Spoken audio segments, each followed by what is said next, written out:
everybody. Welcome back to Psychedelics Today. This is Joe Moore coming at you from Breckenridge, Colorado.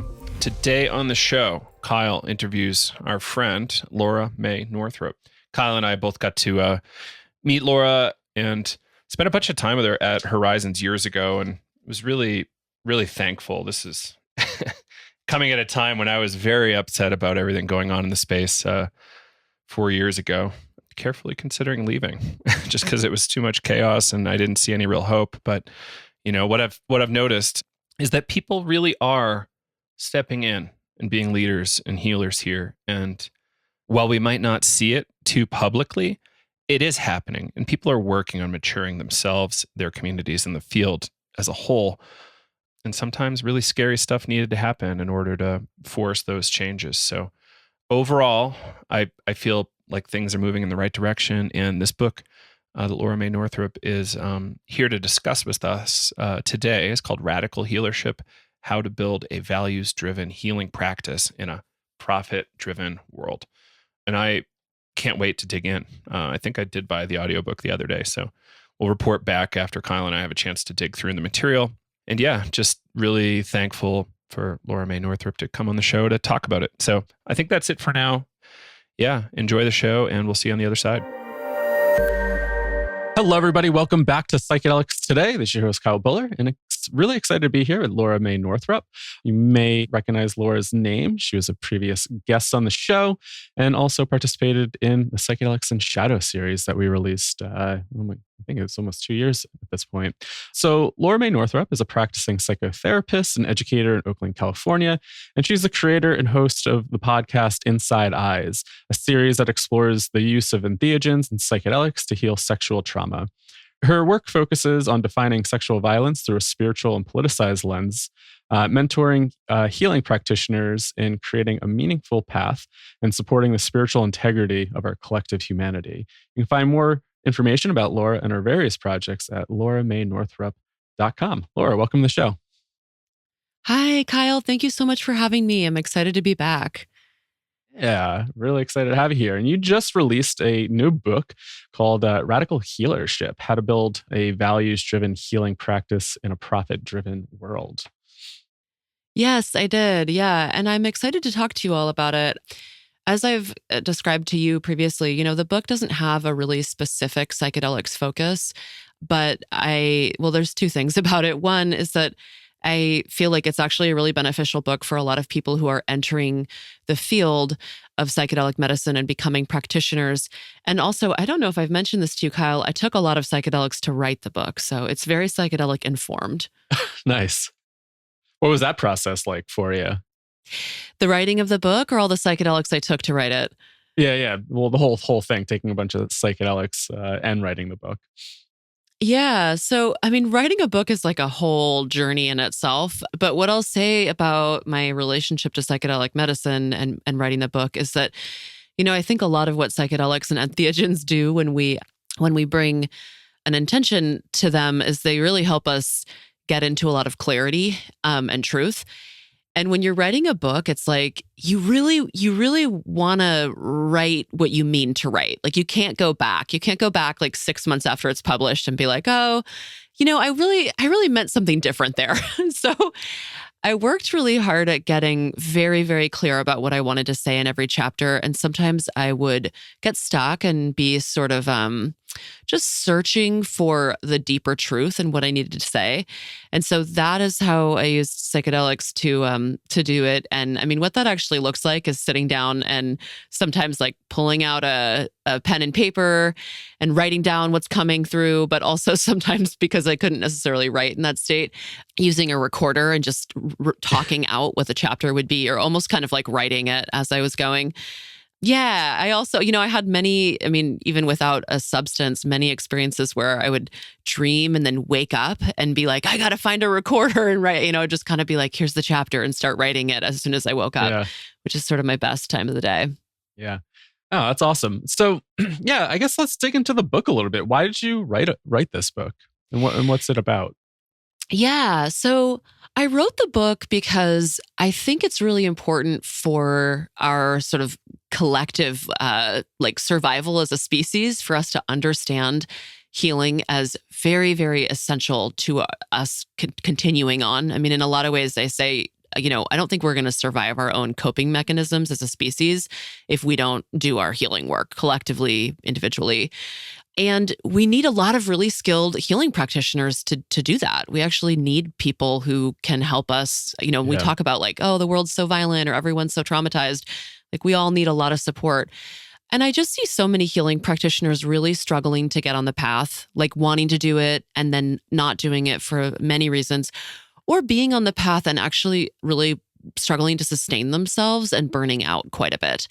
So in a lot of ways, the book I really think it's like a self-help book for healers that's just kind of like, all right, you're either thinking you're going to do this work or you're already starting to do it and you don't necessarily know how to sustain yourself yet. And the book is just kind of walking people through. There are so many different layers to making this path really sustainable. And then another piece of the book is that it's looking at how to work with your own psychological, emotional, spiritual material in order to have it sort of not necessarily getting in the way of building your practice, but actually helping you to thrive and really be like met, sustained, have a meaningful path. Yeah, that's really important. I want to get into just what you said about struggling to get on the path. And I wonder what you mean by that. And I just kind of think in this new world of psychedelic therapists, a lot of people are, I guess, finding that to be a sexy career opportunity and path. And I can imagine that, the struggle is how to get involved. But yeah, I wonder if you could dig a little bit into that. Because I guess I feel like people are probably wanting to get involved and maybe there's not so much struggle, but I'm curious to hear some of your perspectives there. Yeah. So I think a lot of what I hear people saying when they haven't stepped into the path yet. So maybe you're just imagining that you might want to do it. You haven't like applied to any kind of program to get trained. What I see a lot at that stage is people feeling like they aren't sort of like good enough to do it or they won't have the right skills to do it. Or I see people in a lot of ways just sort of feeling like their family won't approve, their community won't approve. It's not kind of like the right fit for them in a lot of ways. Maybe they've been really pressured to go into a different career. And becoming a healing practitioner is like a way of life. Like it's not something you do casually. And so I think a lot of people can kind of struggle with social pressures. And, and what I would say to people who feel like, oh, I don't know if I'll be good enough yet, or like if I'm like, you get a lot of training, like no one expects you to be really good at it first. And actually, I mean, I can speak from being a psychotherapist.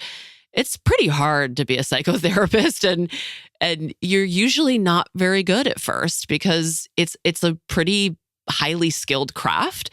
And so it does definitely mean that, and I think this is a big thing for people who are early in their paths, it means you have to suffer through not being very good at something for kind of a while. And that can feel really painful and bring up a lot of shame. So I think these are some of the things that people struggle with kind of getting on the path. And then in regard to becoming like a psychedelic therapist, for example, or some kind of medicine guide, I think there's a lot of people who feel really eager and actually maybe aren't struggling with whether or not they should do it, but kind of jump into the path. But yeah, when you say this piece about it being kind of like a sexy career, sometimes I talk about a thing I call like action movie therapy. And that's like where people kind of fantasize that therapy is going to be like really profound, or it's going to, there's going to be these like breakthroughs all the time. It's going to be so moving. And it is like a very fascinating career.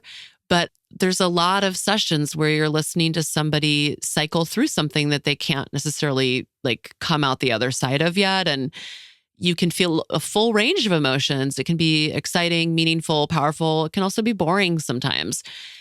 And I think there's a lot of push or like a lot of attraction to psychedelic medicine that kind of views it as like it's going to be kind of, like a really exciting thing.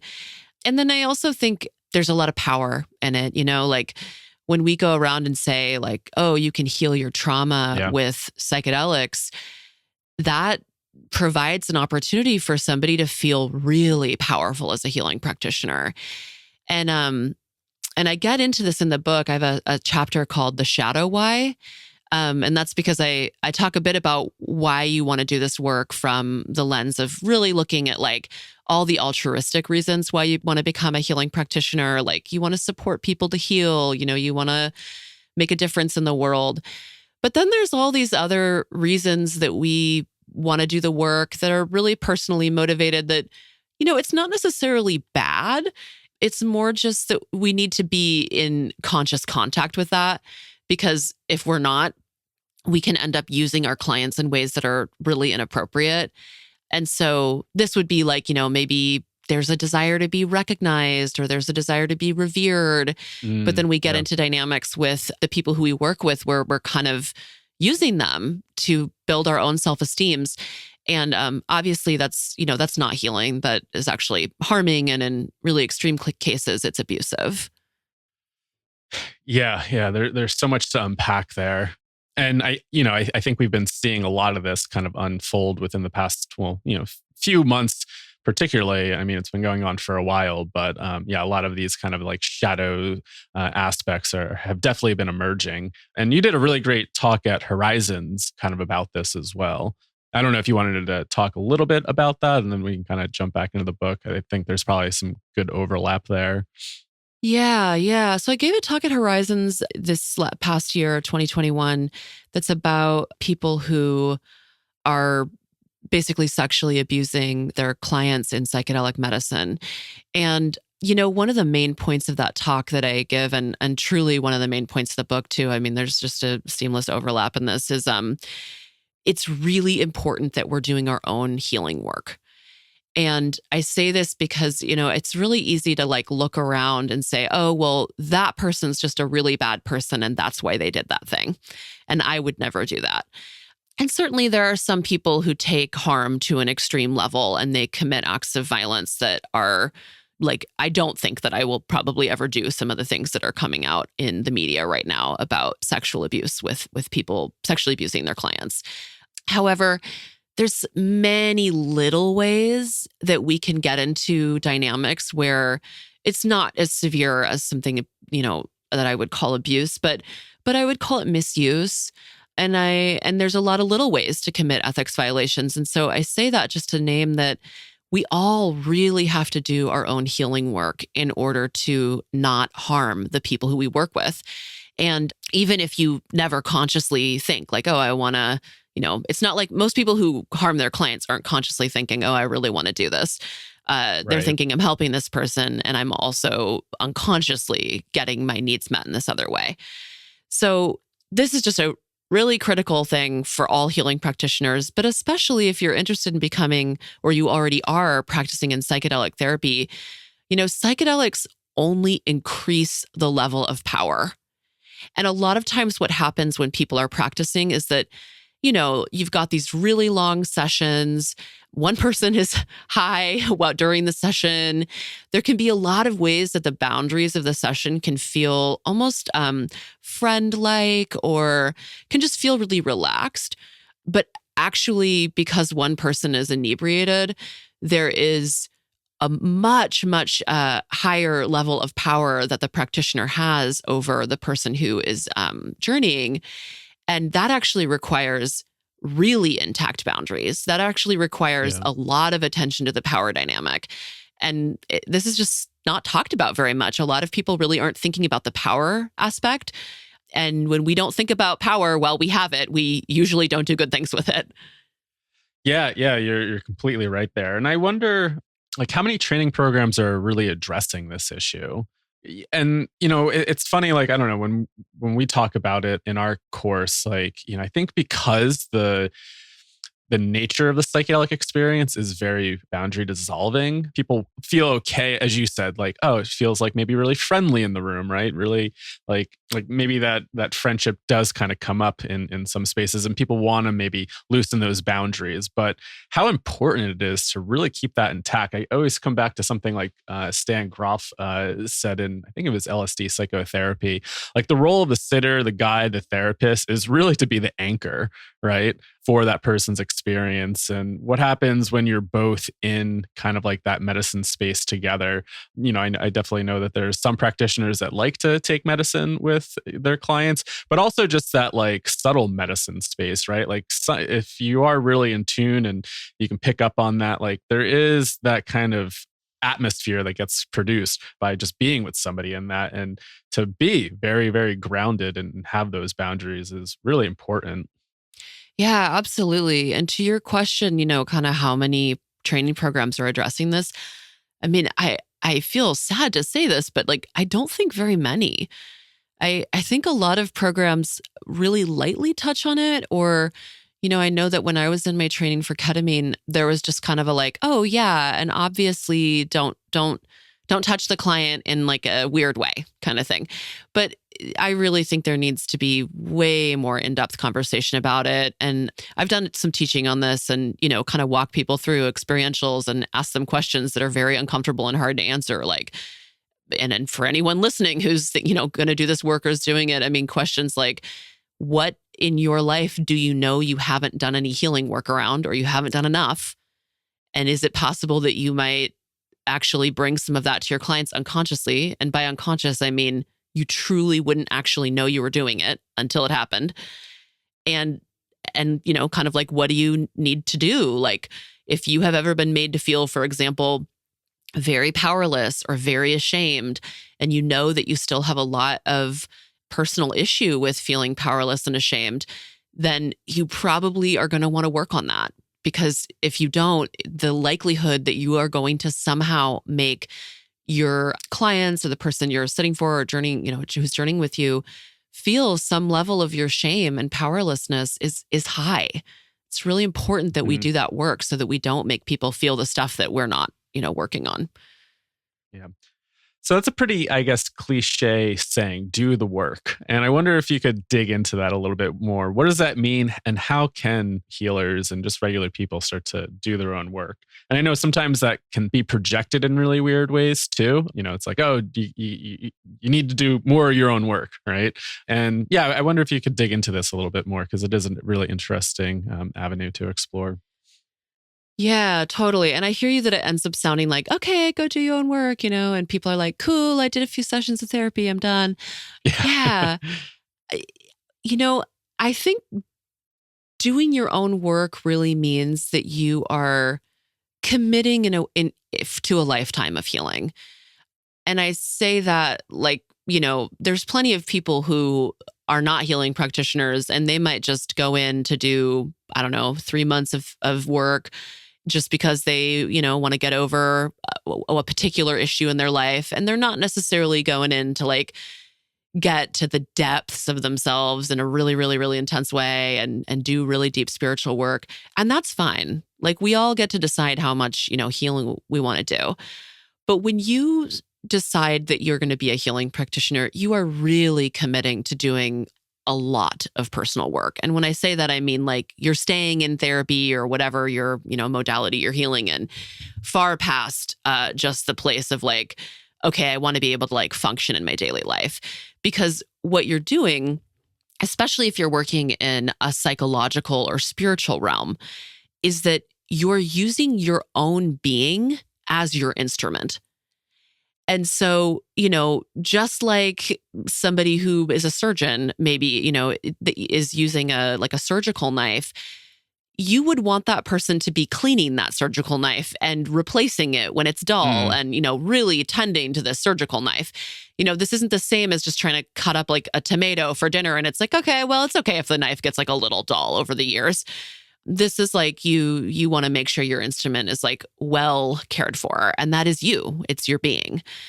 And so I think, for example, if not just one person, but let's say a lot of people give you feedback that, let's just say like that you're a condescending person. And it's not that you get that feedback all the time, but maybe like when you get in an argument with your partner or like a friend or, maybe some colleagues have kind of pushed back on that. if you aren't a healing practitioner, you can just go the rest of your life probably being a mildly condescending person and not looking at it, and you're probably going to be okay, unless you're hitting the point where it's abusive. And I'm not saying I support people to do that work, like to heal, but like you can go through life and you're going to be reasonably okay. If you are getting that kind of information as a healing practitioner, we actually can't just be like, oh, well, that person was in a grumpy mood and that's why they said that. We actually really have to start listening in at a deep level, like, I've gotten this feedback in, big and little ways. I have to explore that. Even if it doesn't mean I'm going to make more money, even if it doesn't mean that I'm going to like get, have better friends or something, whatever we might kind of be motivated to do work around. We have to do it because we actually care a lot about our craft. And it's hard. It's really, really hard. I mean, this is the thing too, like, with the action movie therapy thing, like, I think it's really easy to want to be a healing practitioner when it just sounds like amazing and you're sitting there kind of powerfully facilitating people transforming. But actually, a lot of what this work is like sitting through hours of your own healing and doing your own personal journeys that are not comfortable and painful, and you're crying and you're grieving and you're feeling all that anger you never felt. So that's what I mean by kind of doing the work and just like devoting yourself to it truly, because that is part of how you provide a really clear service that's not bringing all your own personal stuff in and, damaging the container that you're trying to offer to other people. Yeah, thank you. I wonder, like, what are some challenges that you've observed in people with like doing some of their own work over the past few years? Like, where do people get hung up? And it could be really challenging for people to engage in that, or they don't do it, they push it away. Yeah, I mean, I think what I really come down to in healing when I sort of like look past all the story is that and I guess I would like break it down into kind of two pieces, but we're kind of using the same language or different language to talk about the same thing in these cases. And that is the ability to tolerate your own feelings. And then another way I think about that is like your nervous system and the ability to have a regulated nervous system. Yeah. So ultimately, there can be a lot of story. There can be like, I don't want to do this because I don't know, just like a million stories about why people aren't doing their personal healing work. But what I really think it comes down to is fear and overwhelm about feelings. And especially if you have a trauma history, and especially if you're using psychedelic medicine to do your own healing work, there's just an invitation to feel at a level that is a lot and that requires a lot of personal strength to do. And for a lot of people, I would say, I wouldn't recommend going like straight into psychedelic work in order to do that work. I would actually recommend building up your capacity to tolerate your own feelings first through a meditation practice or through psychotherapy or, support groups or 12-step or something. And then when you have a lot of capacity built up, maybe not as much as you would like or need in order to heal, but some, then going into psychedelic work. Yeah, so really being able to feel your feelings and not be afraid of them and weather them, truly. And then I think with the nervous system is similar, being able to have, and I know these are like kind of buzzwordy words at this point, but like being able to regulate your nervous system is for some people really difficult. And if you have trauma, it can be really, really hard. And you can feel physically, somatically so overwhelmed that instead of, like living through it and surviving it in a sober state and actually learning how to self-regulate and how to co-regulate with other people, that we just go into some kind of coping, either with a substance or a process or some other way that we kind of get away from the level of dysregulation inside of us. And when I say dysregulated nervous system, that usually either means that you're A, like highly anxious, so there's a lot of energy in your nervous system, or B, highly dissociated, so you feel a lot of numbness. And those pieces too are just really big blocks to actually doing the healing work that you need to do in order to kind of show up all the way and be able to be present for other people's healing. Yeah. What you're saying here has me thinking about something I've been thinking about pretty often recently, and that is coming back to the fundamentals a little bit, you mentioned maybe start with like meditation or something like that. And I wonder, as kind of like psychedelics are entering the mainstream, the way people are talking about it, kind of that narrative, a couple sessions and you're healed. I wonder how important it is to come back to developing these basic fundamentals around nervous system regulation, just being in the body a little bit more, tolerating feelings before amplifying that with really powerful substances. I wonder if you have any thoughts about that. Yeah, I mean, I'm 100% in agreement with that. I think that the sort of obsession with the big moment where, there's like a really big like breakthrough that psychedelic medicine can do is there's just this way, especially in like culture in the US, like dominant culture, that we're so obsessed with the kind of pinnacle moment or the peak experience that we don't value appropriately all of the more mundane experiences that actually allow that peak experience to happen safely.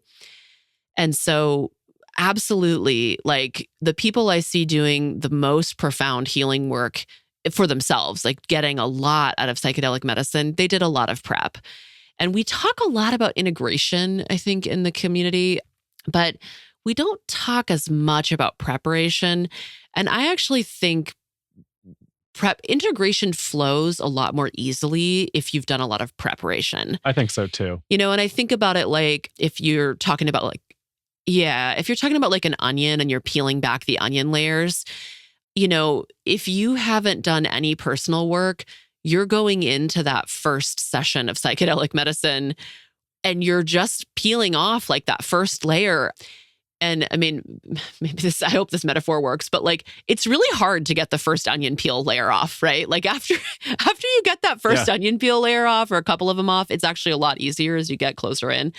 And that is just work that you want to do at a slower pace and, really build your capacity for and do it carefully so that when you're actually in the most extreme stuff that that you're really there for with the psychedelic work, that you know how to breathe through it, that you have a strong enough ego to tolerate the experience.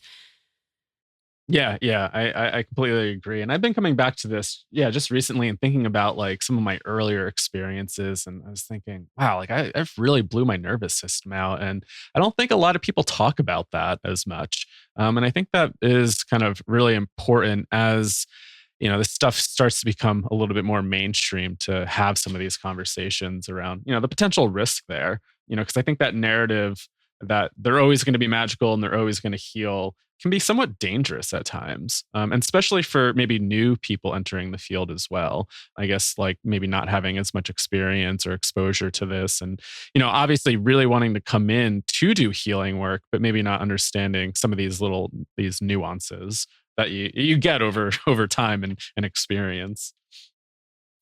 Yeah, absolutely. And, and this also, I think, ties into, so I have definitely heard a number of people say, they do one big mushroom journey, let's say, and they're like, I'm going to become a psychedelic guide.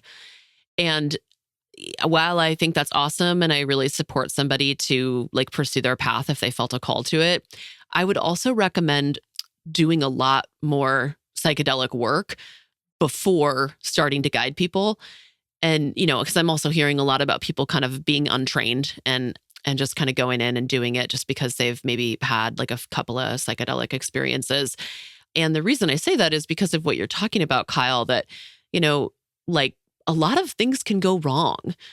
And we don't talk about it very much. We're really in this idealization phase. And I think we're going to be talking about it a lot more as psychedelic medicine expands because, there are going to be people who suffer and actually experience new trauma from it. And they are going to be speaking out. So this is definitely not an issue that's going to go away.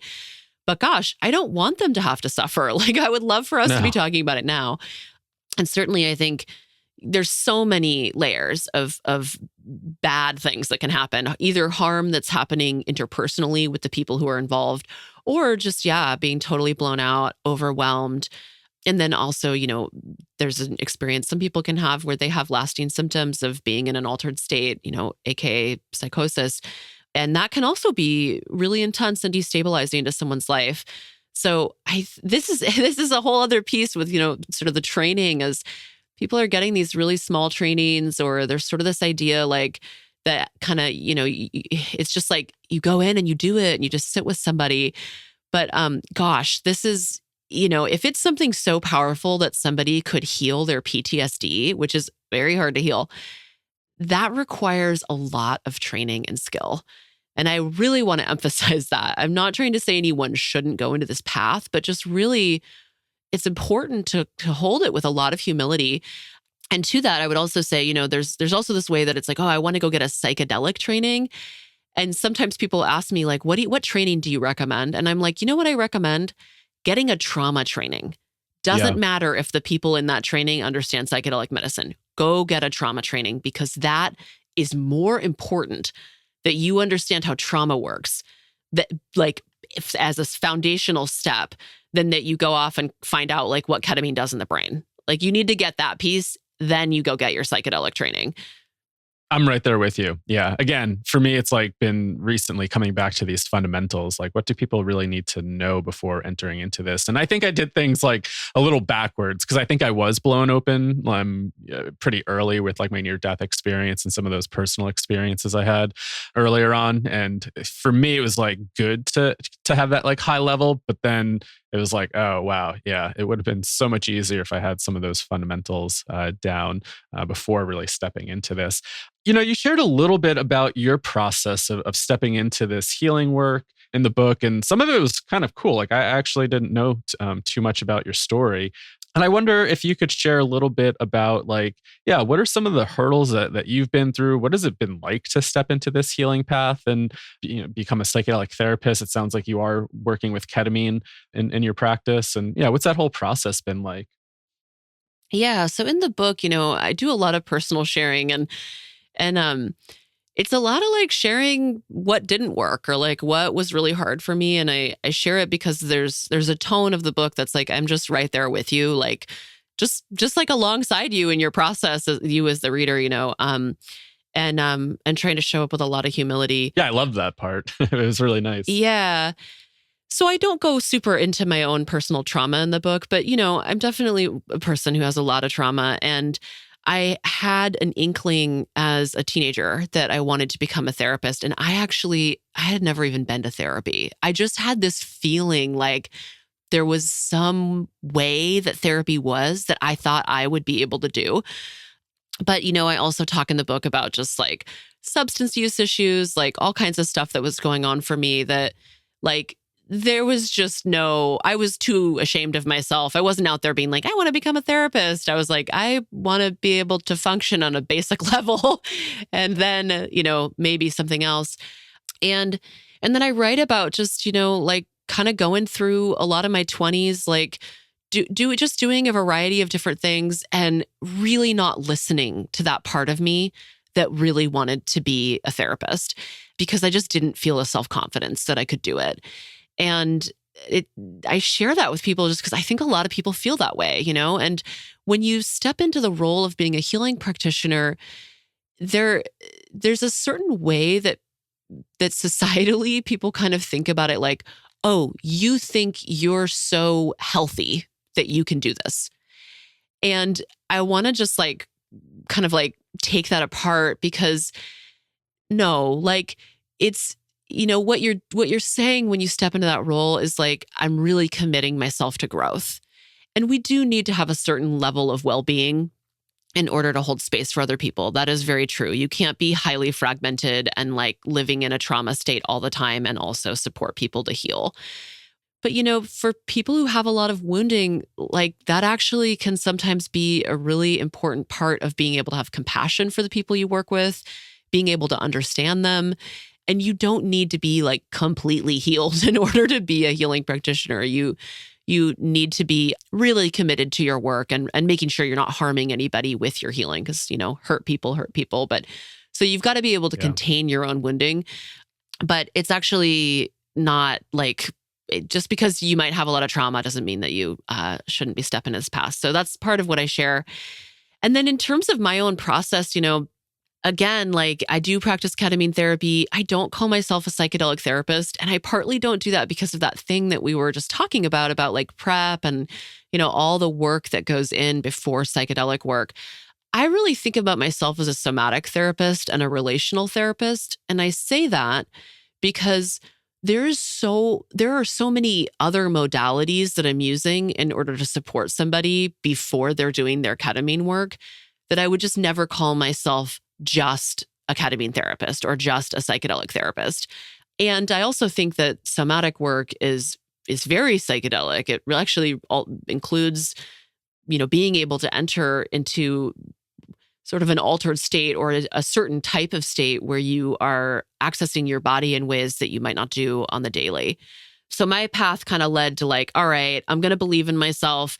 I'm going to become a therapist. I'm going to become a somatic therapist.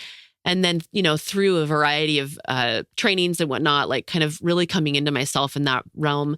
And then I only got trained in ketamine therapy a couple of years ago. And while I've like loved and appreciated psychedelics for a very, very long time, that sort of opportunity arose. And I was like, you know what, I think I'm ready to go down this path. But I've been practicing for a long time before I was doing that. And I just throw that out there for people like, who are thinking about getting to the path. Like there's a lot of training that you can do before you actually are doing something that's, involving somebody being in a psychedelic space. Yeah, I agree. And I think sometimes that's like really hard for people to hear. I remember chatting with somebody that really wanted to kind of do part of our breathwork training over at Dream Shadow. And I was, explaining it's at least a minimum of like 2 years. And, I don't know if just our culture nowadays, we just want things to happen pretty quickly, but they're like, oh, I was hoping to just find like a training that I could get certified in within like, a few weeks or something like that. And I think that's like really hard to sit with sometimes, is that really kind of understanding this work takes, a lot of training and years of it too. Just makes me think, I think the first workshop I ever ran was probably after like 4 years into my training. And I was, trying to go down pretty consistently and have lots of experience there. But, it took me a while to feel comfortable to step into that. And yeah, it just makes me wonder, like how some of these training programs may need to speed the process up when psychedelics are starting to become a little bit more mainstream, and there's going to be this bottleneck in training and needing to do it I guess quote unquote right or appropriate, cautiously, and trying not to speed it up too much, because I think a lot of this work is people really kind of engaging in their own process and really kind of doing their own work, and that's not always very scalable in our market and world, right? We kind of need things like really quick and maybe in a nice little protocol. But instead of like, this is a long process that can really unfold over quite some time. And I think that's just an important reminder for a lot of people. Yeah, absolutely. Absolutely. And I definitely have talked to many people who say things like, well, I don't want to have to go to grad school. That's going to take too long. Or, oh yeah, that training's like, it requires like years of, I don't want to do years of work. And I'm like, okay, let's just pause here. You want to do something that is highly skilled, and you're telling me from the jump, you don't want to get very much training for it. Like, we just got to pause at that and start like letting the disappointment sink in and really feel it, that like, actually, this is going to take years to do. And then just like truly believe it and take it in and walk with that. And, I get asked, especially around the release of my podcast, people would ask me, how did you get to where you are? Like, and, kind of like give me the recipe for that. And if you read the book, you'll get some sense of how I got to where I am. And I'm like, you don't want to hear this. Like, what I'm going to tell you is that I did like years of training and years of practicing and years of doing therapy where I'm sorry, thank you, all the people I worked with, but like, I wasn't that good at it. And, and went to grad school and a grad school that was even more than 2 years. It was 2.5-year grad school. And so, and I really agree with you on that point that you can't force your own healing to go faster than it's going to go. And so much of becoming a healing practitioner is your own healing. Like, the other thing I've been doing for the last 10 years that I've been practicing is doing my own healing work. And, do my clients benefit from my own healing work? 100%. Like, am I a better therapist the more that I heal my own stuff? Yes. Does that mean I shouldn't have been practicing earlier on? No, I was fine. But just like, yeah, that's what a seasoned clinician is. It's somebody who has really done a lot of their own work, and done like plenty of training. Yeah. It makes me wonder about how realistic do you think a full-time psychedelic therapist, like for a career option, like, do you see that? And the reason why I'm asking is I'm just thinking about like a lot of the stuff that kind of gets like trapped in our bodies at time when we're holding very kind of sacred space like that. And, what tools do we have to kind of shake that off, get that out of our nervous system? I mean, what you said of doing our own work, we can show up better. And it just got me thinking, there's definitely been times where, I fall out of practice a little bit, right? And then I start to engage in it and I feel so much lighter in sessions. I go, oh man, yeah, I really need to dedicate more time to self-care at times and digging into a lot of this stuff to work through it. And so, it always makes me wonder, like, being a full-time psychedelic therapist, what are some of your thoughts around that? Yeah, I think I talk about this a bit in the book. So I think there's like two ways that I would tackle this question. And so one piece is that we really need to build our practices in a way that makes sense for us. So, for example, just because you could make a lot of money doing like deep work all day long, 5 days a week, doesn't mean that you actually can sustain yourself emotionally. Like, you might sustain yourself financially, but sustaining yourself emotionally is another piece. So I think one piece is like, just how are you building your practice? Who are you working with? Another thing is like, how are you kind of vetting who you work with? And I don't mean vetting like, oh, you're not good enough to work with me, but more like vetting like, are we actually good temperamentally? Like, am I gonna go out of my capacity to work with you? And it's very important that we're really choosing to work in a way and to work with people where we can really commit to giving them, very, very high quality care. And I think that is more possible when someone is a really good fit. And sometimes that means actually acknowledging, like, I don't have enough skills to work with that person. I think that's another thing that can really burn people out, is when they're working beyond their scope of competence. And so, for example, if you don't have a trauma training, I mean, straight up, if you don't have a trauma training, you shouldn't be doing this work at all. But, and when I say that, trauma training is a very Western kind of idea, but if you do not have some way in your lineage that you have learned to hold trauma, you want to pause and get that piece before you're doing this work. But let's say you don't have a trauma training, you will be more exhausted by your work, because something will be happening that you will not be able to understand, metabolize, and react to in a way that lessens the intensity of it. A lot of times when people don't have trauma training, they're reacting to the trauma their clients are bringing in by actually exacerbating it and not having appropriate boundaries with it. So definitely there's a piece that's like, how are you building your practice? How are you this is the prep, right? This is how are you setting it up so that once it's actually happening, it's okay. And then there's the piece about, like, to some degree, what you're committing to as a healing practitioner and as a psychedelic guide is you are committing to being in contact with gnarly, gnarly truths. Like, it's, especially with psychedelic medicine, people are going to be coming to you to heal serious trauma where they have experienced horrific violence or just like devastating experiences. For you to be able to be in contact with that much pain, I don't think you can do it constantly. Like, you definitely need to break apart your schedule, like I said, in the prep area in a way that makes sense. But then B, I would say you also need to be in contact with a lot of joy and a lot of awe and a lot of what, inspires you and makes you feel passionate about this amazing thing called life that we're all doing together. And I think that happens through really prioritizing it and really building a practice of actually knowing how you do that. Like, for me, that's definitely being surrounded by trees, being in nature. Like, when people talk about what they do for vacation and they're like going on these like elaborate planned, like, high intensity trips. I'm like, man, the best vacation I can do is to just go out into the middle of the wilderness and like experience solid peace and like look at birds and just kind of be in the beautiful awe and joy of that. Same. And yeah. And I mean, I'm not saying like, that other kind of vacation isn't exciting. I just would need a vacation from that vacation in order to come back and feel rejuvenated. So definitely like being in contact with joy. And sometimes healing practitioners, we can be like sadness junkies. Like we can just kind of like get too attached to being in contact with people's pain. And we can also feel guilty about wanting to enjoy ourselves. Like when you're faced with people who are really struggling, Right. It can feel hard to be like, I'm not going to face that every day. Like there's going to be days where I'm, not that you're dissociating, but that you're having a good time. But it's so critical and essential if you want to do this work for a lifetime. Yeah, I agree. Thank you for that.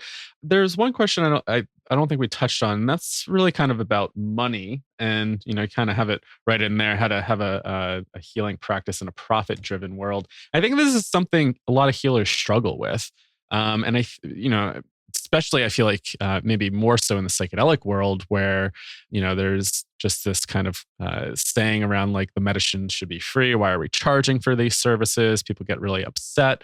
And so I wonder if you could speak a little to that, and maybe why is it so hard for healers to accept money and kind of have a business at times? Yeah, so I talk a bunch about this in my book. And, I don't have all the answers. Like, I just want to say I'm definitely coming to this from like, I am your peer in this question. But yeah, so the book is very explicitly anti-capitalist. I am very opposed to the system of capitalism. However, we also live in the system of capitalism. And so like charging money is not like a consensual choice. You are forced to do that.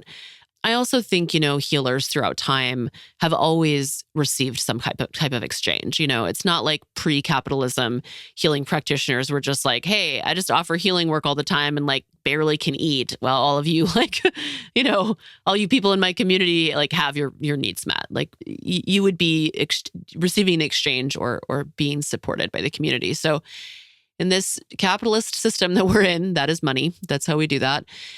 And I think that there are many layers that make it hard to feel like you can charge money as a healing practitioner. I think misogyny is a big layer.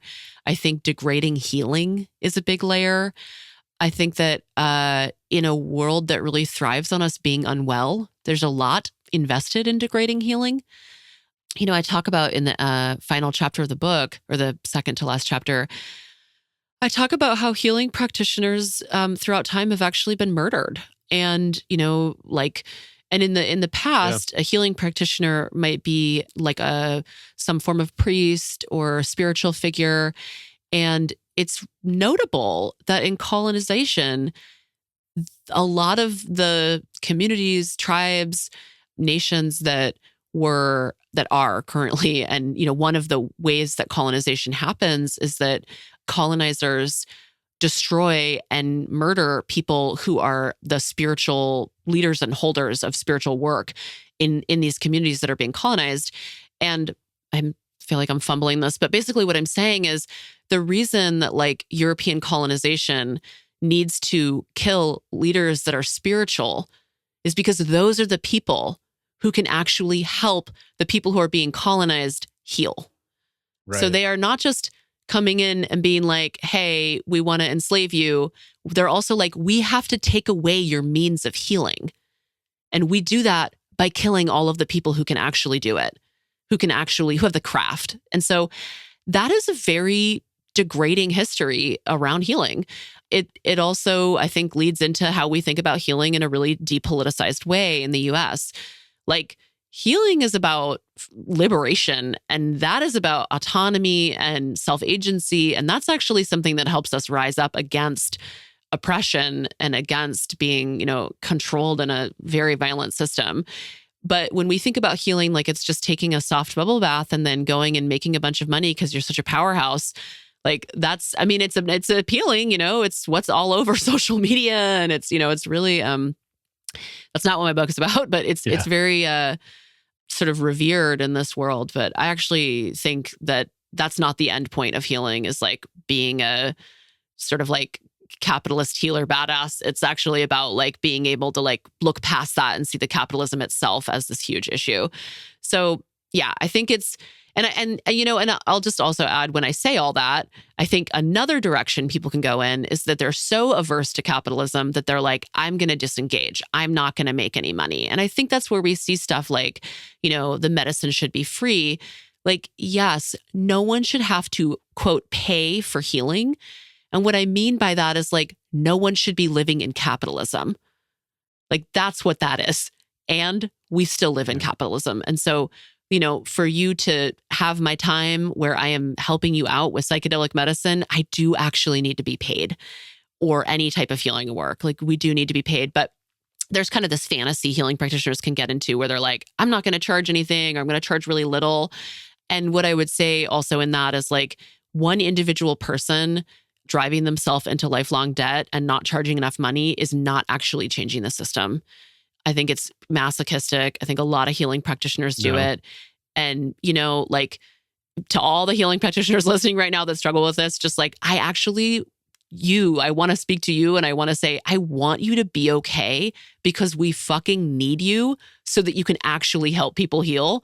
And when you're driving yourself into the ground and stressed out and you can barely support yourself, you're not taking care of yourself enough to support other people. So like, please charge enough to be okay is like my ultimate message in that. And I go way more into this in the book, and I talk a lot about our relationship to love and money, and like just kind of how we like really finding our way through capitalism involves connecting ourselves to a deep, deep, deep sense of love.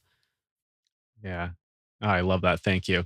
Yeah, we need to fill our cups to give, right? And if we're not doing that, we're going to show up kind of half full cup, and it's not going to be that great. And yeah, for all the healers out there and therapists and doctors and et cetera, yeah, we need you, right? And if you're not fulfilling your needs, it's going to be really hard for you to show up. And I've definitely felt that from time to time in the past. Like, oh, like, just getting out of school and working in like a residential setting and being paid shit, and just kind of getting by, and yeah, trying to support people hours and hours on end, and being like, I'm not showing up as great as I want to be, because I'm kind of running myself into the ground. Yeah, and something else that you mentioned just reminds me of some stuff Martin Prachtel talked about. I don't know if it's in some of his books or I've heard it just him talking places, but yeah, he always said shamanism, like nobody wants that job. It's a shitty job because it brings on a lot of responsibility. And, as you're saying, like people get killed for that, right? And then, he's like, oh, everybody in the village hates you. Something goes wrong, they're coming after you. Or as you're saying, like, but in that history, I mean, a lot of healers were killed for doing their work, and a lot of them had to operate in the underground. So I think there's, that romanticism, but there is kind of like that dark history behind it too, where it's not a very kind of like ideal job to be stepping into. It can be really challenging. And something else that he said that I kind of appreciated just around money, I think he said, shamans were sometimes the richest in the community, but they would give it back to the community. Well, they would give it back to like, the earth and stuff like that. They would just give it all away. But yeah, I guess that kind of brings up the question of, what do we typically do with money? Are we then giving it back to in some other way for the community? And I think that's really interesting to think about from time to time. Absolutely. Yeah, just, I think like in that money conversation, like there's also this amazing thing called the sliding scale. There's also doing pro bono work, there's also like charging enough to survive, but not charging so much that you're just hoarding wealth. And I think it's so complicated and deep and nuanced, but I think there's a lot of ways that we can charge enough and also still be like, giving back to the community, taking care of our community, and also just charging an amount that's like not like wildly unreasonable, but also not wildly unreasonably too low. Like there's the middle path, Yeah, no, thank you for that. I know that we're getting at time and you have to run. One other thing that I had written down here, and I think we've kind of touched on it, but I was wondering any other thoughts just around burnout in the field. And what can we do? I know kind of doing our own work helps out with that. And You kind of talked about what type of practice do you want to do kind of in that preparatory phase. But I think this is another big topic that a lot of people aren't always, I guess, like talking about it as much. So I'd love to just hear some more thoughts around like, how do we prepare for burnout? How do we not burn ourselves out? And what can we do to combat that when we're feeling that way? Yeah. Well, okay. So I'll say that I think in capitalism, like it's pretty normal to burn out because it's a system that's just like burn yourself out. So if you do experience the burnout, or for people who are listening who have had it, it's not like you're a bad person or like failing at life because you've gotten some burnout. I think it's actually what's really important is that you can learn from the experience. So you start to burn out, you pause. What's not working? What do I need to change? And really actually making those changes, like not just kind of like band-aiding over it, but really like, ooh, I can't see as many people during the week, or I actually need longer breaks, or I need to be, like diversifying what I do so that I'm not doing like one-on-one stuff, like, as my primary thing, whatever the thing is that you may need. And then the other thing I'll say, and I actually think this is just some advice that I have for anybody, but it's really something I've sat a lot with during the pandemic.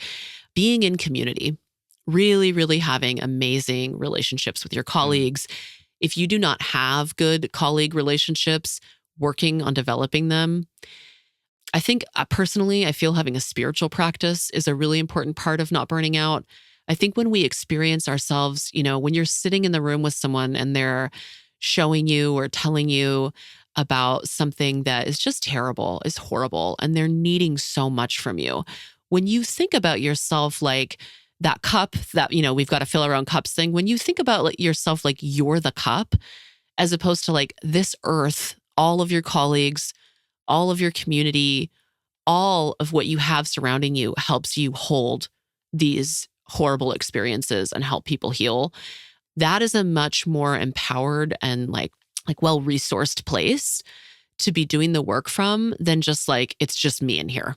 I don't have a relationship to, anything larger than me, basically. And so I think like that can actually be really cultivated through building a spiritual practice, building a meditation practice, building relationships with colleagues. And then, in the practical sense, having colleagues also is a part of how we do consultation. And this is a huge thing if you're working in an underground way, because if you're working above ground, you're expected to get consultation. There's so much around like you have to be in consultation to do ethical work. But if you're working in some modality that does not have an emphasis on that, you might not have gotten like a ton of education about it. It's so important to have colleagues so that we can actually say, here's what I'm dealing with. This is what's happening to me when I'm listening to this stuff. And, so that we don't develop vicarious trauma or what people call like secondary trauma. And so if you don't have that, like a really strong consultation group or arena where you get to connect with colleagues, like definitely get on it. I mean, that's the prep and the integration for you as the practitioner. Awesome. Thank you for that. Okay. I know that we're at time. So is there anything that like we didn't touch on within your book, or any, I guess, last bits of, tips, advice that you want to give out to healers kind of stepping into this path?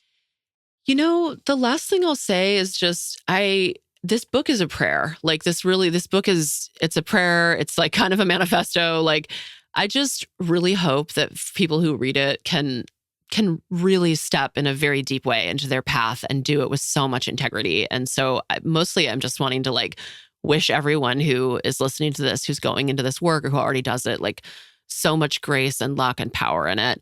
And then the last thing I'll say is if you want to stay connected to me, my most active social media zone is Instagram, and you can find me at Laura Mae with an E, Northrup is my Instagram handle. And you post very funny memes from time to time, and always brightens my day when I see them. So I appreciate that. I know. I'm like known for having a lot of memes in my stories. I love it. I love it. Keep it going. It always makes me laugh. I'm like, that was good for today. And I was going to ask, when is this book being released? I have the advanced copy, and right on the side here, it says February 2022. Is that still accurate? It is being released. Oh gosh, this is so exciting. It's actually coming out on 2/22/22. It's coming out February 22nd, 2022. Oh, sweet. Yeah. That's a special number you got there. I know. That's awesome. I'm excited. And where can people find it? Will it be on Amazon and all the retailers? You can find it literally everywhere. Sweet. Like it's sold at Target, which is like shocking. I mean, I think Ooh. you have to buy it online at Target, but I'd highly recommend that you buy it from your local bookstore. But yeah, you can really find it anywhere. Awesome. All right, Laura, thank you so much. This has been great. As always love chatting with you and catching up with you. Yeah, any last thoughts here? No, just thanks so much for having me again, Kyle. I'm stoked to be on the show. Yeah. All right. Well, thank you, everybody, and we'll catch you on the next episode. And there you have it, Laura Mae Northrup, wonderful individual in the psychedelic scene. Her book, Radical Healership, How to Build a Values-Driven Healing Practice in a Profit-Driven World, came out February. So February 28th is the release date on Amazon. And yeah, there's all sorts of audiobooks. You can buy it all over the place. Have your local bookstore order it. Some really great blurbs on there from some really great individuals. So check it out. And I think you will not be disappointed and, in fact, quite excited. So, Laura, thank you for putting this out. Excited to dig into it. Thank you for being on the show. And thank you all for tuning in. Really appreciate it. Please share with a friend. If you could do us a favor, it would be lovely. Any of these episodes that you think they'll like. All right, Joe Moore signing off from Psychedelics Today. Bye-bye.